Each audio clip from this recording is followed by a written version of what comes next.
xaflad si heer sare loo soo agaasimay isla markaana ay ka soo qayb galeen qaybaha kala duwan ee bulshada Soomaaliyeed ee ku nool gobolka Western Cape ayaa habeenkii xalay ah waxaa lagu qabtay magaalada Cape Town. xafladani oo ahayd mid si heer sare loo soo agaasimay oo lagu dabaaldegayay madaxweynaha cusub ee Jamhuuriyadda Federaalka Soomaaliya Mudane Xassan Sheekh Maxamuud ayaa waxaa ka soo qayb galay mas'uuliyiin fara badan oo ku dheeraaday hambalyada ay u dirayaan madaxweynaha cusub.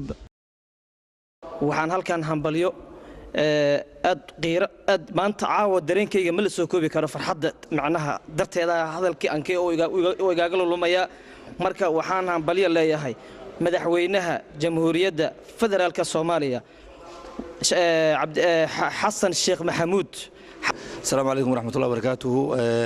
همبليو مدحوينا الصوماليات وحان همبلينا حلك إلهي سبحانه وتعالى إنه كوجتو سعدالة النماء إلهي نفوذيو أيان همبلينا ومدى الصومالينا إن كل الشغيان سوى النماء سجل جعل إن كل الشغيان.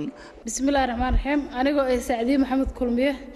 أنا ماشي حفلة شرفت لعاو ماشي سكون نمد أو lagu soo dhaweynayay madaxweynaha cusub Xassan Sheekh Maxamuud oo madaxweynaha dalka Soomaaliya anagoo intaas oo sano qurbo ku jirnay waxaan rabnaa inuu Ilaahay ka dhigo mid dalkiisa iyo diintiisa iyo dadkiisa wax u taro anagana waxna taro.